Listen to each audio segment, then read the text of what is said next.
Welcome to another broadcast of the American and Christian Truth News Network broadcast. Please subscribe, like, and share. Welcome to the American and Christian Truth News Network. I'm your host, Tony Franklin, and this is the Franklin News Angle, where each broadcast we discuss politics, entertainment, religion, and social issues that affect us as everyday American citizens. Is there a multi-dimensional planned disaster occurring against our food chain? As hundreds of ships are outside of California ports, unable to deliver vital goods that are needed for us as American citizens for our everyday survival, as grocery store shelves grow empty every single day? And is there a purposeful dumbing down of our children in our school system as our school systems fail our children? These are some of the issues that we're going to discuss today, and we're going to open up the truth to you on the American and Christian Truth News Network.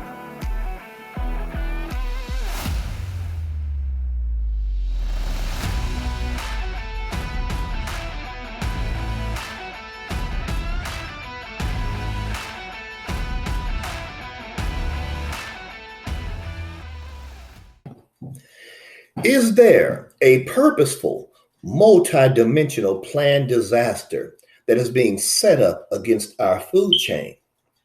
An insider lays out a dire food supply collapse scenario prompted by CCP virus vaccine mandate. And working families cannot understand how any administration could unleash such unprecedented damage to the economy, the supply chain, as well as national security in less than 1 year. It doesn't take a cynic to recognize Joe Biden and his handlers are crippling the U.S. by design. A food supply insider recently discovered that Biden and his cronies are one step away from deliberately starving American citizens. He notes, we are looking at a multi-dimensional planned disaster. People losing their jobs, food processing plants being destroyed and risking famine, and a total decimation of rural communities who rely on their jobs to support their families. It is completely unavoidable, but they want this, a food supply insider has said about the vaccine mandate. The current situation with mandates is from multiple fronts. USDA inspectors and the factory workers. For context, USDA inspectors and federal employees that are paid for by the processing plants and necessary for operation. Without them, these plants cannot run due to federal law. The White House has put the economy and our country on a collision course that would lead to massive food shortages. Joe Biden's handlers prompted him to sign an executive order requiring 84 million workers to be vaccinated, facing weekly testing or be terminated from their jobs. An executive order requiring federal workers to take the unproven vaccine went into effect November the 22nd, and USDA inspectors face repercussion following the Thanksgiving holiday. Similarly, the private sector vaccine rule adopted by OSHA targeted 31 million unvaccinated Americans who refused to take the jab or the shot. Reasons for declining the vaccination involved risky side effects that are not being mentioned by the mainstream media, distrust of the federal government, freedom of choice, and a desire to develop scientifically proven natural immunity. Employers that do not want to comply with the Biden administration rule faces initial fines of $13,653. However, the federal government possesses the power to punitively level fines exceeding $130,000. The anonymous whistleblower working in the food processing industry appears to have uncovered an insidious plot. Should the vaccine mandate be fully implemented, large portions of the workforce will be lost. But the straw that will break the proverbial camel's back involves a shortage of food processing plant inspectors. My family, as the insider said, are currently in positions of plant manager and quality assurance management in poultry plants. I can say for certain that the current situation is more dire than most people think. If upwards of 35% of inspectors are fired, we are looking at roughly 2,200 inspectors nationwide disappearing, and this will be catastrophic, the insider stated. If this plant, like hundreds of others across rural America, shut down, it will be the final nail in the coffin of these communities and towns and a total collapse of our entire food supply. Now, with this revelation at hand, everyday Americans may begin to wonder whether the White House and fake news media outlets have been engaged in a shell game. Media coverage has been fixated on Los Angeles and Long Beach ports, where more than 100 cargo ships idled off the coast, unable to unload vital goods and services for us as American citizens. This single faucet of the supply chain bottleneck emerged as a poster child for empty store shelves and inflation.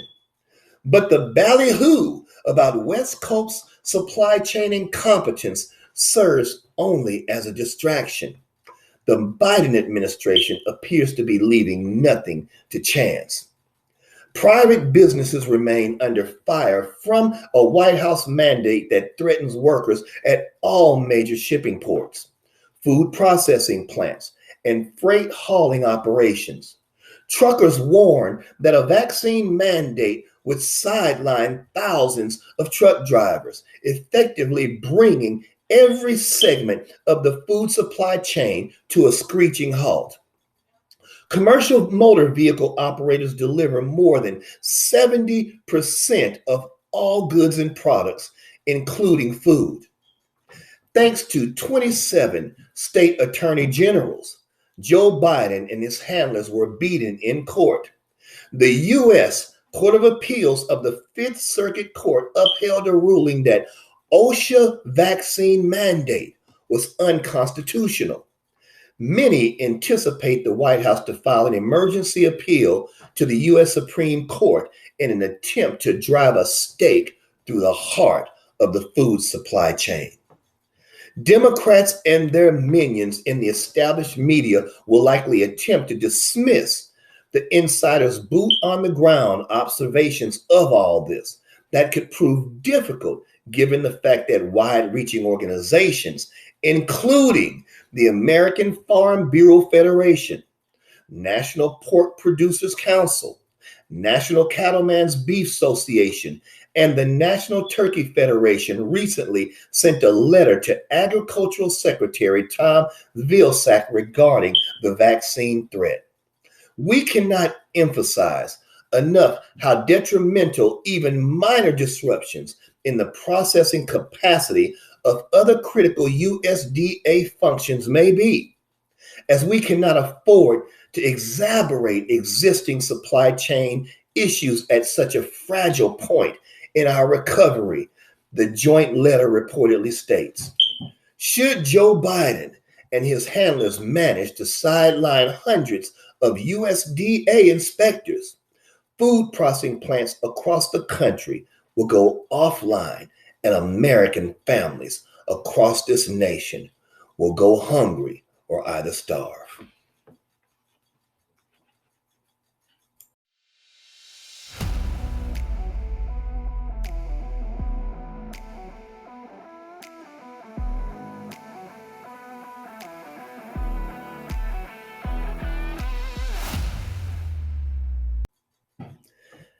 As we as parents over the past several months have gotten more involved in what is going on in our school systems and what is being taught to our children in these school systems. What is going on with our educational process for our children? Are our children being purposely dumbed down? And why are our school systems failing our children so miserably? These are unsettling educational statistics I'm about to go over with you. Students are not faring well on national assessments. The most recent NAEP assessment indicates that less than 1/3 of U.S. fourth graders are proficient in reading, mathematics, science, and American history. More than half of low-income students cannot even demonstrate basic knowledge of science, reading, and history. U.S. eighth graders ranked 19th out of 38 countries on mathematic assessments and 18th in science. And U.S. 12th graders ranked 18th out of 21 countries in combined mathematics and science assessments. So considering these unsettling educational statistics, what is going on and what is wrong with our public schools? Or are children being purposely dumbed down? People typically assume that what is wrong with the public educational system is a lack of funding, but that is not necessarily the case. There are cracks in the foundation that the system is built on, and until these issues are addressed, no amount of funding will fix the problem. For one, there is no accountability. The public educational system is very rarely held accountable for the undereducated students it churns out each and every year. Schools have the ability to flat out ignore parents and anyone else they do not receive funding from. And if a school is riddled with bad teachers, what happens? Absolutely nothing.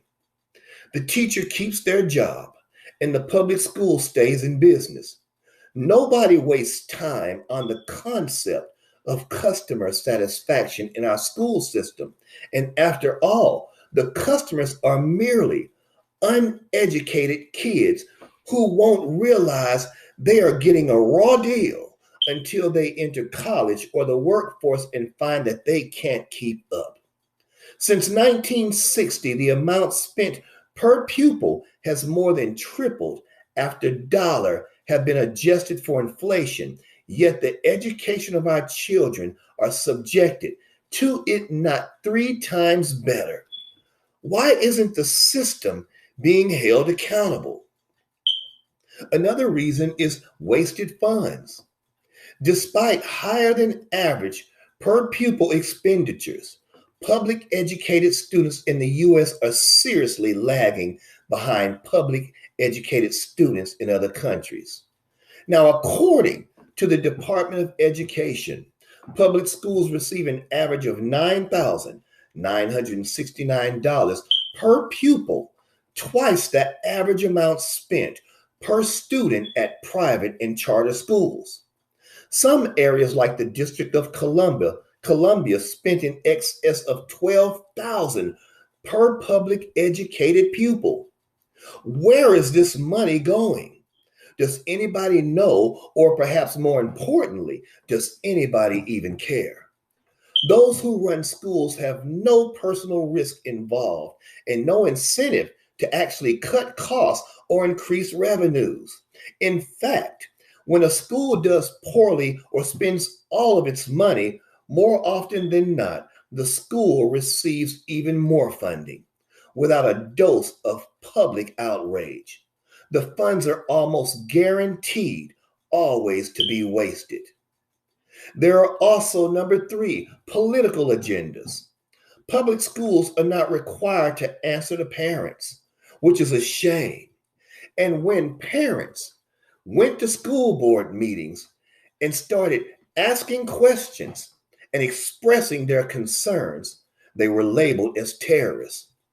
But they do not need to heed to the words of politicians and school boards, all to whom have their own political agendas, while parents are ignored.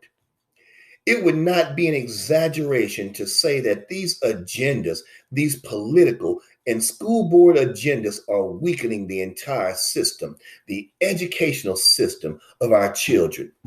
Schools and teachers are frequently forced to deal with supposedly brilliant educational plans thought up by state judiciaries, legislatures, and bureaucracies.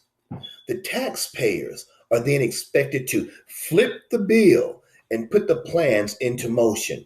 For this reason alone, a separation of school and state may be beneficial, but shutting off the interfering politicians and giving the power to the parents and teachers, true accountability may actually come about, because now parents are more involved in speaking out and forcing our politicians and our school boards to hear them out and to be more open with what is being taught by our school systems. And one size does not fit all in our school systems.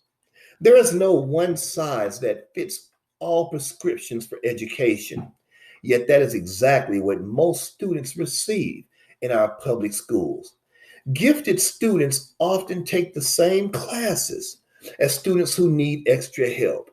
In rural areas, there are very rarely AP courses or other academic options that will allow students to actually excel. Good teachers aren't given a chance to spread their wings because they're forced to follow the plans that have been laid out before them. And in the end, it is our children, and the society that suffers from the one size fits all teaching style. The NCLB, the No Child Left Behind Act, was created to fix our public schools, but in fact has done more damage the system than it can be corrected. Under this law, extreme emphasis is placed on test scores and punitive action. What's worse, perhaps, is that school districts have been forced to train students for NCLB tests versus offering them the education they actually deserve. And while the House Education Committee refers the act as unfair, and there's virtually no evidence that NCLB, the No Child Left Behind Act, has done anything positive since its inception, the law is up for renewal this coming fall. Chances are more funding money that could be used to actually improve the system will be thrown at the law in a last-ditch effort to make it work. But as history has taught us, or as history should have taught us, laws can be based on logic versus the amount of funding that can be rustled up. It is a shame that our children are lacking in reading, social studies, science, and are lagging other countries in mathematics and key issues that they need to be competitive in the working world. And it is a shame that our parents have been ignored or being ridiculed when we stand before our school boards and the administration and seek answers and demand that our children be taught properly.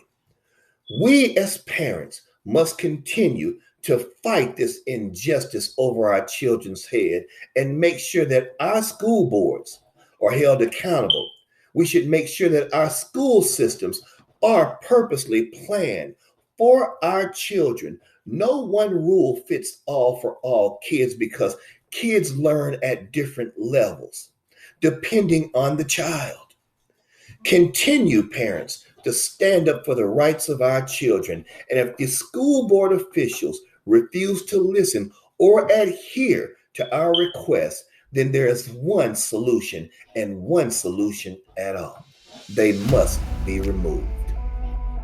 Thank you for joining us today on the Franklin News Angle.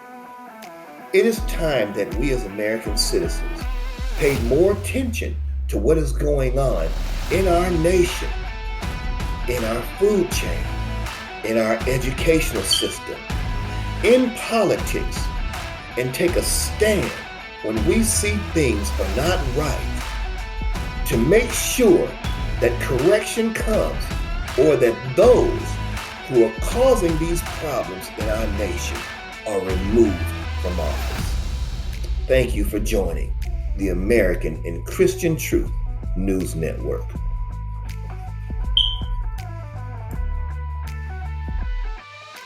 Thanks for joining us on the Franklin News Angle.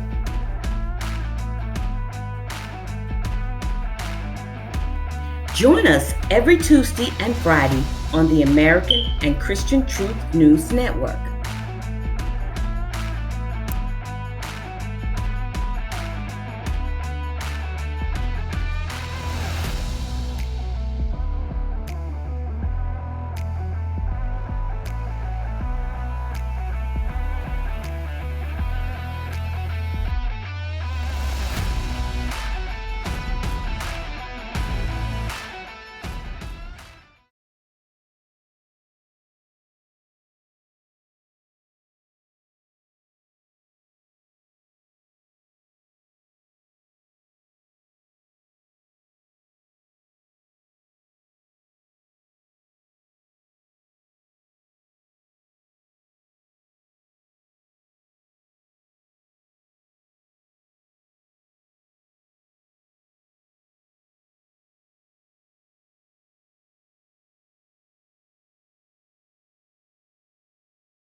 Please subscribe, like, and share so you can get the latest in our Truth News broadcast. Goodbye, and God bless America.